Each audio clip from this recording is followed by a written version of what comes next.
بسم اللہ الرحمن الرحیم صلی اللہ علیہ وآلہ وسلم قال نبی صلی اللہ علیہ وآلہ وسلم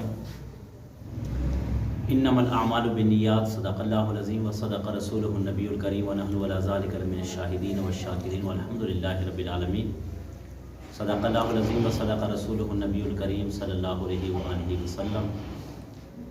نبی کریم صلی اللہ علیہ وآلہ وسلم کا ارشاد بابرکت ہے، آپ نے فرمایا کہ جو بھی آپ عمل کرنا چاہتے ہیں اور جو عمل آپ کرنا جا رہے ہیں تو سب سے پہلے آپ نیت صحیح عمل کی کیا کریں۔ مثال کے طور پر کوئی بھی عمل ہو، مکان آپ بنا رہے ہیں تو اس نیت سے بنائیں کہ مکان اس لیے بنا رہے ہیں تاکہ ہمیں راحت ہو، اور جب ہمیں راحت ہوگی تو ہم اللہ کی بات کھل کر کریں گے۔ مگر آج جو بات کرنے جا رہا ہوں مہمانوں کے حوالے سے، اکثر گھروں میں مہمان آتے رہتے ہیں، ہم بھی کسی کے مہمان بنتے رہتے ہیں۔ تو آج کل اگر کسی کے گھر میں مہمان چلے جائیں نا تو ان کے ماتھے پر بل پڑ جاتے ہیں اور وہ ایک افسردگی محسوس کرتے ہیں کہ یہ ہمارے گھر مہمان کیوں آیا۔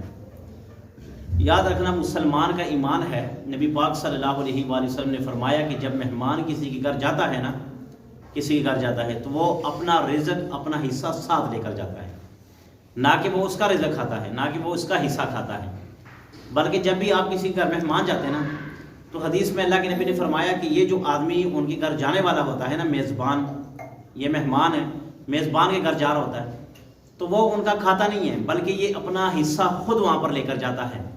تو اس لیے مہمانوں کو دیکھ کر اپنے ماتھے پر جوریاں نہ ڈالا کریں، نہ اس پر افسردگی والی بات ہے، بلکہ مہمان کے بارے میں کہا گیا رحمت ہے، خوشی ہے، راحت ہے۔ نبی پاک صلی اللہ علیہ وآلہ وسلم کے پاس ایک مسافر آیا، اور جیسے وہ مسافر آیا تو اللہ کے نبی کو پتہ چل گیا کہ اس نے رات یہیں پر رہنا ہے، اس کے کھانے کا بھی کچھ بندوبست کرنا ہے۔ تو آپ نے ایک صحابی کو کہا کہ اس کو ساتھ گھر لے جاؤ اور جا کے اس کی خدمت بھی کرو، اس کو کھانا بھی کھلاؤ، تو جتنا ہو سکے اس کی خدمت کرو۔ اب دیکھیں صحابہ کرام جو تھے نا، وہ ہم میں اور صحابہ کرام میں بڑا فرق ہے۔ وہ فرق اس چیز کا کہ صحابہ کرام جو بات اللہ کے نبی کی سن لیا کرتے تھے اس پر من و ان عمل کیا کرتے تھے، اس میں چون چرا نہیں کیا کرتے تھے، نہ کہ انہوں نے اپنی خواہشات کے مطابق فیصلہ کرتے تھے، بلکہ نہیں، جو نبی پاک صلی اللہ علیہ وآلہ وسلم کا طرز اور آپ کا طریقہ تھا اور آپ نے بتا دیا اس پر عمل کیا کرتے تھے۔ اس سے ہٹ کر آپ نے کبھی بھی کسی چیز کی طرف دیکھا بھی نہیں ہے۔ اللہ کے نبی نے جس چیز سے منع فرما دیا منع ہو جاتے تھے، جس چیز کا حکم دیتے تھے وہ کرتے تھے۔ اب ہوا یہ کہ وہ صحابی جو تھے وہ مہمانوں کو ساتھ گھر لے گیا، جا کر اپنی بیوی کو کہا کہ اس طرح ایک مہمان آیا، اس کو کھانا کھلانا ہے۔ اب دیکھیں قربان جاؤ صحابہ کرام کی ایمان پر اور نبی کی عشق پر، کہ کیسے نبی کا عشق تھا ان کے دلوں کے اندر اور کیسا پیار تھا ان کے سینوں میں۔ بیوی نے کہا کہ صرف آپ کا، میرا اور بچوں کا کھانا ہے، اس کے علاوہ ہمارے پاس فالتو کھانا نہیں ہے۔ اب انہوں نے سوچا کہ اگر بچوں کو کھلاتے ہیں تو مہمان کا کھانا نہیں بچتا، اگر ہم کھاتے ہیں تو مہمان کا کھانا نہیں بچتا، یعنی کہا کہ بس اتنا کھانا ہے کہ یا یہ کھا لے گا یا ہم کھا لیں گے، بس اس سے بڑھ کر نہیں ہے۔ اب بیوی کو کہہ دیا کہ بچوں کو سلا دو، کسی طریقے سے بچوں کو سلا دو۔ جب بچوں کو سلا دیا اور بیوی کو سیڈ پر جا کر بلایا کہ آپ نے ایسے کرنا، اگر مہمان کے سامنے ہم کھانا رکھیں گے اور ہم خود کھائیں گے نہیں تو مہمان کے دل میں یہ بات آئے گی کہ یار یہ نہیں کھا رہے، میں کھا رہا ہوں، تو مہمان اس کی وجہ سے کیا ہوگا، بھوکا رہ جائے گا۔ آپ نے دیکھا ہوگا نا، آپ جب کسی مجلس میں جاتے ہیں تو آپ کھا رہے ہوتے ہیں، آپ کے ساتھ والا نہیں کھاتا، تو جو کھانے والا ہوتا ہے نا وہ جھجک کر کھاتا ہے، وہ کھل کر نہیں کھاتا، اس وجہ سے کہ آپ نہیں کھا رہے ہیں تو اس کو تھوڑی سی شرم محسوس ہوتی ہے، اور جب آپ بھی تھوڑا تھوڑا کھانا شروع کر دیں تو وہ شرم محسوس نہیں کرتا بلکہ وہ پیٹ بھر کر کھا لیتا ہے۔ اب بیوی کو سمجھایا کہ اگر اس طرح ہم نے عمل کیا تو پھر یار یہ بھی بھوکا رہ جائے گا، ہم بھی بھوکے رہ جائیں گے، تو فائدہ کچھ نہیں ہوگا۔ ایسے کریں گے کہ جب اس کے سامنے کھانا رکھ دیں گے نا تو آپ ایسے کرنا، جو چراغ اور دیا ہے نا اس کو بجھا دینا، کیونکہ اس دور میں لائٹ نہیں تھے، چراغ اور دیے تھے، تو کہا کہ اس کو بجھا دینا۔ جب آپ بجھا دو گے تو میں قریب بیٹھ جاؤں گا اور ہم کیا کریں گے، چپ جیسے کھانے کی بات ہوتی نا، ایسے کریں گے تاکہ اس کو یہ محسوس ہو کہ یار یہ ہمارے ساتھ کھانا کھا رہا، نہ کہ یہ محسوس ہو کہ یہ کھانا نہیں کھا رہا۔ سمجھ آئی بات؟ اب انہوں نے ایسے کیا، جیسے کھانا سامنے رکھ دیا، بیوی کو اشارہ کیا، بیوی نے وہی سے چراغ بند کر دیا۔ جب چراغ بند کر دیا، صحابی نے پوچھا کہ چراغ کیوں بند ہوا، تو کہا کہ شاید تیل ختم ہونے والا ہو، اب دیکھو جھوٹ نہیں بولا، شاید تیل ختم ہونے والا ہو تو اچھا کھانا کھائیں آپ. اب وہ کھانا کھاتے جا رہے، کھانا کھا رہے، جب مہمان سیر ہوا، آپ کا پیٹ بھر گیا، چراغ جلایا، مہمان کو رخصت کیا. اب یہ ادا اللہ رب العزت کو اتنی پسند آئی کہ اللہ کو عرش سے جبرائیل بھیجنا پڑا اور نبی پاک صلی اللہ علیہ وسلم پر قرآن مجید پر آیتیں اتاری اور آپ کو یہ کہہ دیا کہ اے نبی، آپ کا جو فلاں صحابی ہے نا، اس نے رات کو یہ عمل کیا، اللہ اتنا خوش ہوا کہ اللہ نے سلام بھیجا عرش سے سلام آیا. کس بات پر؟ کہ اتنی مہمان کی تواضع کی، اتنی خدمت کی ہے کہ خود بھوکے رہے، اپنے بچوں کو بھوکا سلا دیا مگر مہمان کو پیٹ بھر کر کھانا کھلا دیا. یہ رحمت ہوتی ہے. اور آج اگر اس کے برعکس ہمارے گھروں میں دیکھا جائے، ہمارے گھروں میں جب مہمان آتے نا تو ہم کیا کرتے ہیں؟ ہم کہیں گے یا اللہ یہ کب جائے گا، یا اللہ یہ کب جائے گا، یا اللہ یہ کب جائے گا. ہم یہ سوچتے ہیں نا. صحابہ کرام کے اندر صحابہ کرام کے گھروں کے اندر جب مہمان آتے تھے وہ بڑے خوش ہوتے تھے، بڑی خوشیاں مناتے تھے، اور جب جاتے تھے نا تو دل سے کہتے تھے، دل سے کہ نہ جاؤ. اور آج تو ہم ایسے کچھ طریقے اختیار کرتے ہیں نا، ایسا طریقہ اختیار کرتے ہیں جس کی وجہ سے ہم باتوں میں اس کو کہہ دیتے ہیں کہ بھائی تو یہاں سے چلے جا، دفعہ ہو جائے. وہ انداز ہمارا کیا ہوتا ہے؟ انداز یہ ہوتا ہے، وہ یار کل نا 9 بجے میں نے کہیں کام پہ جانا ہے، کہیں کام جانا، بڑا ضروری کام ہے میرا، میں نے بھی جانا، میری بیوی بچوں نے بھی جانا، تو ہم نے فلاں جگہ پہ دعوت کھانی. اب جب آپ نے یہ بات کہہ دی، جو مہمان ہوگا وہ کیا سمجھے گا؟ اس کو تو پتہ لگ گیا کہ بھائی یہ سارے گھر والے جا رہے ہیں، میں تھوڑی ساتھ جاؤں گا. اب وہ کہے گا چلو ٹھیک ہے میں چلے جاتا ہوں. ایک دوسرا ہے کہ مہمان جب گھر میں آ جائے تو ہم کیا کرتے ہیں؟ ہم اس طرح پوچھتے ہیں کہ کھانے کا انداز، کھانا جب وہ کھانا کھا رہا ہوتا نا، اب آپ کے گھر میں مہمان آ جائے نا، وہ کھانا کھا رہا ہو اپنی مرضی کے مطابق. بعض لوگ ایسے ہوتے ہیں ان کی طبیعت الگ ہوتی ہے، بعض جلدی کھاتے ہیں، آپ نے دیکھا ہوگا جلدی کھاتے ہیں. بعض ایسے لوگ ہوتے ہیں کہ وہ آرام سے کھاتے ہیں، آرام سے. اب جب وہ گھر میں آ جائے نا، کھاؤ نا یار کھاؤ، پھر 2 منٹ بعد او یار کھاؤ نا، تیسری بار کہ یار میں نہیں کھاتا، بس میرا پیٹ بھر گیا، میرا پیٹ بھر گیا، میں اور نہیں کھانا چاہتا. بس اپنی مرضی کے مطابق اس کو کھانے دو.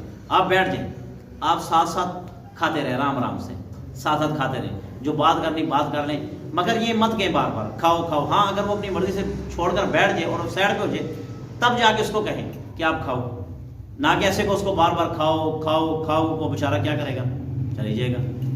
تو مہمان کے ساتھ اس طرح نہیں کرنا چاہیے. ایک کسی کے پاس کوئی مہمان گیا تو اب اس نے کیا کیا، اس کو کہتا کہ آگے اس کے پاس بیٹھ گیا، کہتا یار اچھا چائے پیو گے، ٹھنڈا پیو گے، گرم پیو گے، کھانا کھاؤ گے؟ اس نے کہا جو تیرا دل کرے. انہوں نے کہا نہیں جو تو کہے، نہیں جو تیرا دل کرے. اس نے کہا یار چائے کا موسم نہیں ہے، ٹھیک ہے، بوتل میں پلا نہیں سکتا اور کھانے کا وقت نہیں ہے. بات ہی ختم کر دی اس نے. چائے کا موسم نہیں، بوتل میں پلا نہیں سکتا اور کھانا ٹائم نہیں ہے کھانے کا. اب وہ کیا کرے؟ مہمان چلے گئے. اسی طرح ہمارا نانا مرحوم تھا، اللہ اس کی بخشش کرے، تو ہماری خالہ چھوٹی تھی، وہ باہر کسی نے دروازہ کھٹکھٹایا اور کہا کہ جا کر اپنے ابو کو بلاؤ. تو وہ خالہ چھوٹی گئی ہے نانا کے پاس، نانا کو کہا کہ وہ آپ کو باہر کوئی بلا رہا ہے. تو نانا نے کہا خالہ کو کہ جا کر اس کو کہو کہ وہ گھر پہ نہیں ہے، ٹھیک ہے، وہ گھر پہ نہیں ہے. وہ دروازے پہ آئی اور کہہ رہی جی وہ کہہ رہے ہیں وہ گھر پہ نہیں ہے کہ وہ کہہ رہے ہیں وہ گھر پہ نہیں ہے. تو اس آدمی نے کہا کہ جا کر اس کو کہو کہ میں تمہارے لیے اپنے باغ سے تازہ فروٹ لایا ہوں، تازہ ساگ وغیرہ یا فروٹ وغیرہ تھا، یہ میں آپ کے لیے لایا ہوں، جا کے ایسے اپنے ابو کو بول دو. وہ آئیے اور اس نے کہا کہ ابو جی وہ جو باہر دروازے پہ کھڑا نا اس کے ہاتھ میں کچھ چیز ہے، ٹھیک ہے، وہ باغ سے کچھ پتہ نہیں فروٹ لایا کہ یا پالک وغیرہ لایا. تو نانا جی باہر آ گئے اور باہر آ کے اب وہ میری خالہ کو گالیاں دینا شروع ہو گئے کہ میں نے اس کو کہا کہ 2 منٹ صبر کرو میں آ رہا ہوں. اس نے آپ کو یہ کہہ دیا. اس نے کہا کوئی بات نہیں چھوڑے، آپ یہ چیز پکڑے اور گھر جائیں، ٹھیک ہے. تو اگر دروازے پر آ جائے، دروازے پر اس طرح نہیں، ہمارے نبی صلی اللہ علیہ وسلم کے دروازے پر جب بھی کوئی آیا آپ نے کبھی بھی ایسا نہیں کیا کہ آپ نے کہا کہ جی سخت تکلیف میں، شدید تکلیف میں، اللہ کے نبی ہوں، مگر آپ نے کبھی ایسا نہیں کیا کہ اس کو کہہ دیا کہ یار گھر میں نہیں ہے یا میں آ نہیں سکتا. نہیں، شدید تکلیف ہو اللہ کے نبی باہر ضرور آئے، شدید تکلیف ہو اللہ کے نبی نے بات ضرور سنی. یہاں تک لکھا ہوا ہے کہ نبی پاک صلی اللہ علیہ وسلم کے پاس یہ جس طرح میں نے ایک چادر لی ہے نا، اللہ کے نبی کو ایک عورت نے ایک خوبصورت چادر بنا کر دی، بڑی خوبصورت چادر تھی اور سردیوں کا سخت موسم تھا اور نبی پاک صلی اللہ علیہ وسلم کے جسم پر اور کوئی چادر بھی نہیں تھی. اللہ کے نبی کو وہ چادر، اس عورت نے کہا یا رسول اللہ یہ میری طرف سے ہدیہ ہے، گفٹ ہے میری طرف سے. اللہ کے نبی نے اپنے جسم پر لے لی. ایک صحابیہ یا رسول اللہ یہ مجھے دے دے، یہ مجھے دے دے. اب وہ کیا، اللہ کے نبی نے وہ چادر اتار کر اس صحابی کو دے دی. دوسرے صحابی نے ڈانٹا کہ آپ کو نہیں پتا کہ اللہ کے نبی کے جسم پر یہ ایک ہی چادر تھی، ہے بھی سردی کا موسم ہے، تو نے چادر مانگی اور تجھے پتا بھی ہے کہ اللہ کے نبی کسی چیز سے انکار نہیں کرتے، تو نے کیوں مانگی؟ بتانے کا مقصد یہ ہے کہ اللہ کے نبی کا دیکھیں حال اور دل کہ اللہ کے نبی نے نہ نہیں کی، چادر دے دی، حالانکہ کہنے کو کہہ سکتے تھے کہ یار میرے پاس یہی چادر ہے، سردی ہے، تم کوئی اور سے لے لو، مگر نہیں، نبی پاک صلی اللہ علیہ وسلم نے اس کو دے دیے، عطا کر دیے۔ ایک اسی طرح آج کل ہمارے لوگوں کے اندر بھی ایک نا، میں صحابہ کرام کی بات نہیں کرتا، میں اپنے دور کی بات کرتا ہوں، صحابہ کرام کا عمل جو بھی تھا نا وہ اللہ اور اس کے رسول کو بڑا پسند تھا۔ ہم اپنے دور کی بات کرتے ہیں، ہمارے دور میں بھی اکثر نا لوگوں کے اندر بڑا کیا عادت ہے، اگر کسی نے گھڑی اچھی پہنی ہے تو وہ کیا کرے گا، یار یہ ماشاءاللہ بڑی اچھی ہے، مینو دے دے۔ کسی نے کوئی انگوٹھی پہنی ہے، یار یہ مجھے دے دے۔ کسی نے ٹوپی اچھی پہنی، مجھے دے دے۔ عجیب رواج ہے یار، مجھے بتاؤ وہ کیا چیز ہے، وہ جو کیا کہتے ہیں، وہ جو لڑکیاں وہ ریمپ پہ پھرتی ہیں، وہ جسم وہ کپڑا دکھانے کے لیے کہ یہ بیچنے کے لیے ہوتی ہے نا، وہ ایک نمائش کرواتی ہیں، فیشن شو میں کپڑوں کی نمائش کرواتے ہیں، جوتوں کی نمائش کرواتے ہیں۔ تو کیا یار یہ بندہ یہ فیشن شو میں چل رہا ہے کہ یہ انگوٹھیاں دکھا رہا لوگوں کو، یہ انگوٹھی لے لو، یہ چیز کس سے کوئی چیز نہیں مانگنی چاہیے یار۔ اگر اس بندے دیکھو میرے ہاتھ پہ یہ دو چیزیں ہیں نا، مجھے پسند ہے تو میں نے اپنے ہاتھ پہ رکھی ہوئی نا، اگر مجھے پسند ہے تو میں یہاں پہ رکھوں گا، نہیں رکھوں گا۔ تو اگر ایک آدمی کو چیز پسند ہے تو اس نے اپنے جسم پر سجا رکھی نا، تو مانگنے کا تو کیا بنتا ہے؟ ہمارا بھی ایک رشتہ دار میں نام نہیں لیتا، اس کے اندر بھی یہ بڑی بری عادت ہے، بڑی بری عادت ہے۔ کوئی چیز دیکھ لے گا، کوئی انگوٹھی دیکھ لے گا، گھڑی دیکھ لے گا، خوشبو دیکھ لے گا، یہ مجھے دے دے، یہ مجھے دے دے۔ یہ شکر ہے کپڑے نہیں مانگتے، ورنہ یہ بازار میں بندے کو ننگا کر کے گھر بھیج دیا، یہ کپڑے مجھے تو آپ ننگے چلے گئے۔ تو یہ چیزیں نہیں مانگنی چاہیے، اور مہمان اگر گھر میں آ جائے نا تو حسب توفیق جتنا ہو سکے اس کی خاطر تواضع کرو، اس کے ساتھ محبت کے ساتھ پیش آؤ۔ اس طرح 2 دن رہے، 4 دن رہے، 5 دن رہے، 10 دن رہے، اس کے ساتھ ایسے آپ رہیں کہ اس کو محسوس ہو کہ یار یہ بندہ میرے بڑے چاہنے والا ہے، نہ کہ آپ اس کے ساتھ ایسا کریں کہ یار یہ وہ بندہ کبھی آپ کے گھر میں دوبارہ نہ آئے، ایسا کبھی نہ کریں۔ بسم اللہ الرحمن الرحیم، الحمدللہ رب العالمین والعاقبۃ للمتقین والصلاۃ والسلام علی سید الانبیاء والمرسلین۔ الہ العالمین جو کچھ کہا سنا اس پر عمل کرنے کی توفیق عطا فرما، مہمانوں کی قدر کرنے کی توفیق عطا فرما۔ الہ العالمین نبی پاک صلی اللہ علیہ وسلم کے طریقے پر زندگی بسر کرنے کی توفیق عطا فرما۔ الہ العالمین ملک پاکستان کی حفاظت فرما، ملک پاکستان کی سرحدوں کی حفاظت فرما۔ الہ العالمین یہ جو کرونا کی وبا ہے یا اللہ اس سے ملک پاکستان اور تمام مسلمانوں کی حفاظت فرما، خصوصاً بالخصوص ملک پاکستان، حرمین شریفین اور مکہ معظمہ کی اللہ مدینہ شریف کی حفاظت فرما۔